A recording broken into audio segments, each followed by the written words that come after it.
Er ist einer der effizientesten Quarterbacks der European League of Football. Mit der Stuttgart Surge steht er kurz vor den Playoffs, natürlich mit dem großen Ziel, das ELF-Finale hier bei uns in Stuttgart zu erreichen. Heute bei uns zu Gast Surge Quarterback Riley Hennessy. Riley, it's so good to see you. Thanks for taking the time. Yeah, good to be here. Let's dive right in. You and the Surge are heading into the playoffs this week, facing the Madrid Bravos. How are you feeling going into such an important game, also coming back from an injury? Unfortunate, just, some muscle spasms before the Hamburg game that kept me out of the game, but, with a bye week the next week, was able to get healthy, and we're feeling good. I think that this team is getting confident and getting moving in the right direction later in the season, which of course you want to start the season as strong as possible, but the games that matter are the games at the end. And so I think that we're playing our best football right now, and that's where you want to be going into postseason. Before we talk more about this season now, let's talk about the start of your football career. Okay. You grew up playing multiple sports next to football, baseball and basketball, as I heard. What made you choose football in the end, and what made the position quarterback stand out for you?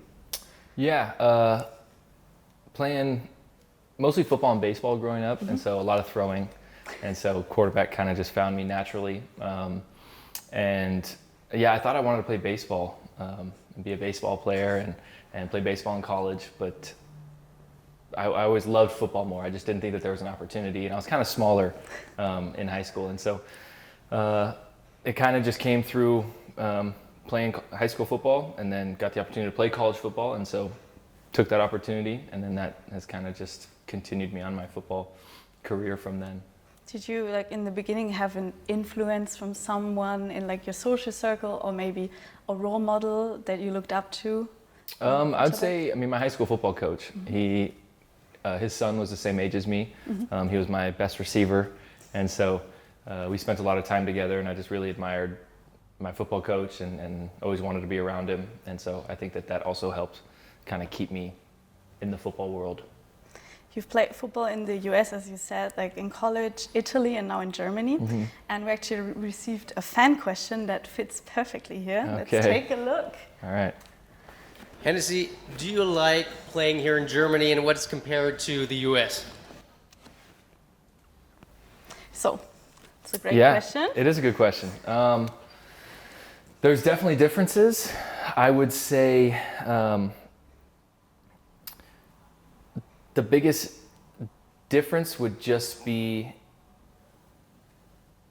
how everybody is at the games, I would say. I would say American football in the US is similar to soccer here, where it's you have your team and you hate the other team. And I feel like here in football, in soccer that exists, but in football it's everybody just loves the sport so much and wants the whole sport to succeed that you see the fans from both teams at the tailgate, and they don't have to separate the fans in the stadium and stuff like that. That's one difference, but in general, it's pretty similar. You get loud, crazy fans, you get a good quality football, and then there's the obvious difference between how professional it is in the US versus what it's striving to be here in Europe, and it's getting close. It's getting closer every year, but it's just not there yet. So it's exciting to be a part of that, to be a part of the building of that, and I think that if we can just get more people excited and involved, and it can be done. We're definitely going to talk more about the future of the ELF as well. But first, as we're on the topic of Germany, we have another little fun question. Okay. Let's take a look. Also mich würde interessieren, was Rileys Lieblingsessen aus Deutschland ist. Das würde mich interessieren. Oh, great question. My favorite German food. If I'm cooking at home, it's Maultaschen.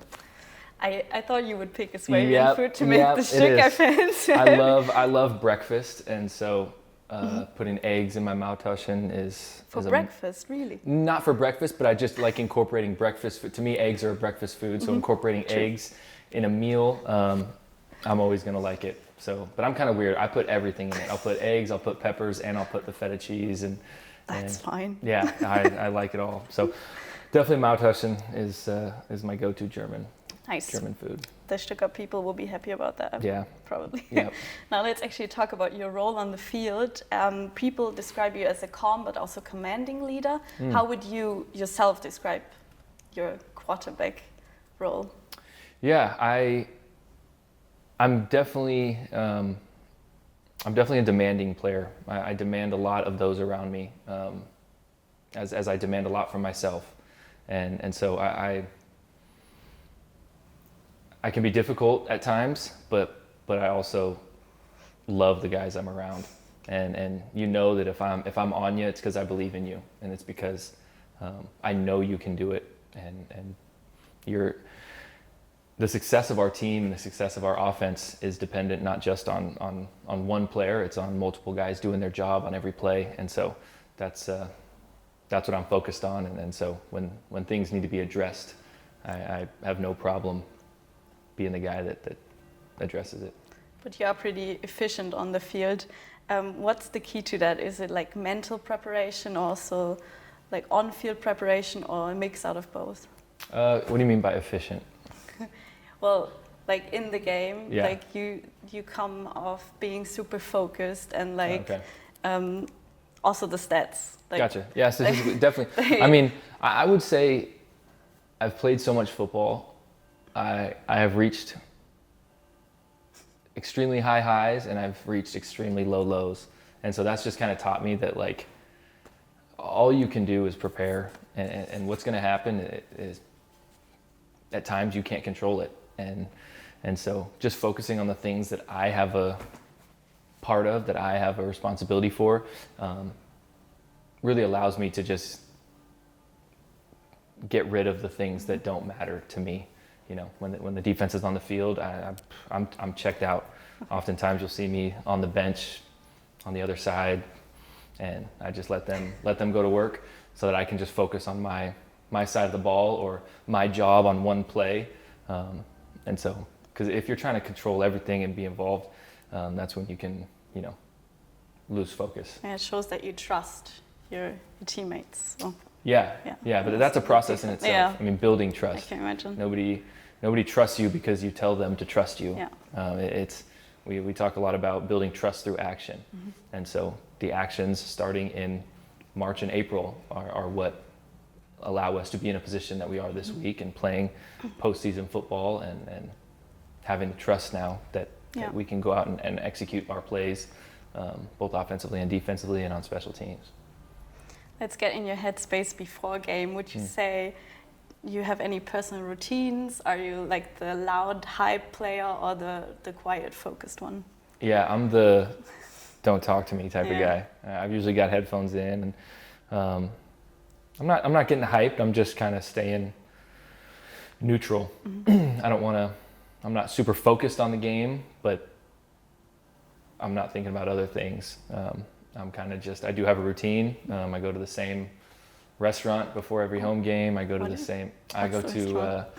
Espresso Bar Herbert's. Oh, nice. Yeah. I know that one. Yes, Nice. it's an awesome. They do a great breakfast, so especially in those 1 to 3 breakfast o'clock. person, yeah. Exactly. I get my Bratkartoffel mit allem and get my Nice. eggs and cheese and everything. It's a great breakfast and a little salad. So they're hitting all the food groups before a big game, and so starting with that, and then just when I get to the stadium, I kind of just have a routine. It's not exactly the same every time, but it's similar in terms of, you know, I'll go out and walk the field, I'll come back in, I'll get taped, I'll go back out, warm up a little bit, and yeah, it's a routine I've had for years and years. You're facing the Madrid Bravos this Saturday in the wildcard round. What's your own mindset, and also what's your team's mindset right now ahead of this very important knockout game? Definitely, yeah. I mean, mindset's similar. I mean, it's no different than it's been for the last. We feel like we've been playing a playoff game since really we lost to Munich. Yeah. We had to win all those games because otherwise we would have been maybe in the playoffs, maybe having to go on the road in the playoffs, and so yeah, we were really focused a lot on us and just playing our best football, playing together, playing complementary in all three phases of the game. And just preparing for a good athletic Madrid Bravos team. Do you always have that big goal, like the ELF championship game here in Stuttgart, in mind, or is it like, that's not in my mind right now, I'm going to focus on the next game and the next game after that? Yeah, it's in your mind in terms of, that's where you want to go. So that's the direction. But, along the way in that direction are many other obstacles. And so, smaller goals within there. So this week is just, our goal is to just beat the Bravos and give ourselves a chance to go play Munich. That leads us to straight to our next fan question, Okay. actually. Okay, Riley, I've bought your jersey and know I this wish you all the best, that you will win this championship this year. What do I have a question? Do you feel good? Do you feel ready? Do you feel power to get this championship this year? It would be great. Do you feel ready? I feel like I'm almost ready for the Madrid Bravos. Okay. That's my answer. It's Wednesday. I got a few more days to practice and prepare, and that's kind of all Okay. I'm looking for. I can't even think about the championship Okay. when I have a game. I would have 2 games before even getting to that Yeah, championship, and so it would do me no good to be thinking otherwise. But just one more question about the championship game. You've come close the past 2 seasons. What needs to be different this year? Yeah,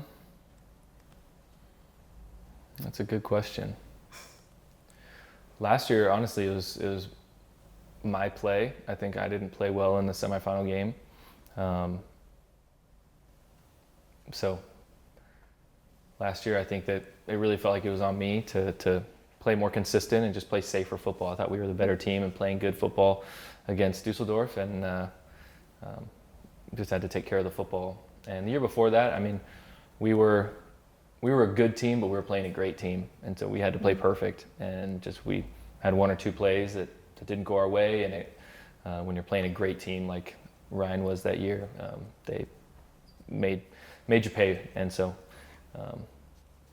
this year it's just combining all those things. I think now we do have a great team, and we are good in all phases of the game, and so we've just got to do that and do it consistently and do it when we're called to do it. So in big playoff knockout games like this, you just got to operate. You just got to do your job, and we talk about doing your 1/11th on every play. There's 11 guys on the field, and if you're one of them, just do your 1 out of 11th job. So. Nice. Now let's take a quick look into the future. You've been part of the ELF for a few seasons now. Where do you see European football heading right now? And also, what would you yourself wish for the future of European football? Yeah. I think coming to Europe in 2019, before there was ELF or anything, I saw a really cool culture but it was very small, right? You just had very small pockets that loved this sport and that were crazy about this sport, which is awesome. As an American, it's hard for me to know exactly what it is culturally that Europeans like or don't like about football. Certainly when soccer is king here, they are completely different games, not only just from the style of play, but also how long you're at the stadium, stuff like that. And so I think that the more visibility and the more we're able to market and kind of change the perception of what American football is it's not just a 90-minute game that's constantly going. I mean, this is a half day to full day event, depending on how much you want to make of it. And as an American, those are some of my greatest memories as a child, is going to tailgating, going to my parents' college football games. That's where everybody came back and saw each other on the weekends and socialized and got to talk about memories and and bond over a sport that they continue to love. And so that's obviously with us having the connection with school as well, adds to that. But I think there is space for American football in Europe, and I think it's just exposing enough Europeans to the sport and event that can be American football. But in my perception, it's growing, and it's growing fast. How do you see it? I hope so. Yeah, I do feel like it's growing. I used to pay a lot more attention to that. I've kind of stopped paying attention. It's kind of, I don't know. I don't want to be sad if there's not more people every game and everything, but there's other eyes. I mean, last year 2 years ago, it felt like it was exploding. Last year, it felt like it slowed down, but we also had the Euros here in Stuttgart, so we were competing with soccer games during the week and stuff like that. So I do think that there is growth, and I think that the NFL's presence here is certainly proof of that growth. And now it's just getting those, NFL fans very aware of the product that is, made here locally as well. We can infect Stuttgart with the football by having the championship game here. Definitely. So that's maybe a good thing. And of course, fans are also curious about your future. Okay. Let's hear it. Versucht er nochmal einen Sprung in die NFL oder bleibt er hier in Europa? It's probably something you've heard a Yeah. lot of times already. Yeah, heard many times. It's no, I will not be going to the NFL. It's something that there are a few that have done it, that have either played in the NFL, came to Europe and gone back, or Lenny Creek, as Lenny the Creek, last example. I mean, but certainly, specifically Americans that come to Europe, it typically means that they have probably run out of opportunities in the U.S. just because after college there's so few opportunities to keep playing the sport in the U.S.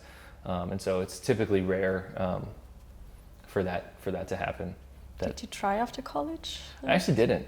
Okay. I wasn't planning on playing football after college. I was planning on just continuing, and got a call to go to Italy, and I think just the magic of Italy was what brought me out there, less the football, and I think I'm so happy that happened because it made me aware of European football, and then that showed me that there is still competitive, fun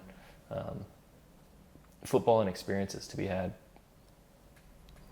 And finally, we have one last fan question. It's one that a lot of Surge fans were asking. Okay. Willst du nochmal nächstes Jahr für die Surge spielen, egal wie es ausgeht? Probably also a question you get asked a lot. Yeah, I have. I mean, coming back for a third season, I've heard it a few times the last couple seasons, and it's a question that I definitely try and avoid. Okay. Just because, I mean, I'll be 30 in November, and I love football. It's given me so much, just not only in experiences, but friendships and relationships with people across the world. And that's the thing that I value the most, and is going to last way longer than this game is, because I don't get to play this game forever. And I'm certainly I'm at a point where I'm ready to start something new, and I still have the fire, and I still want to play football, and that'll probably never go away. But we all grow up at some point, and that's kind of where I'm at. Nice.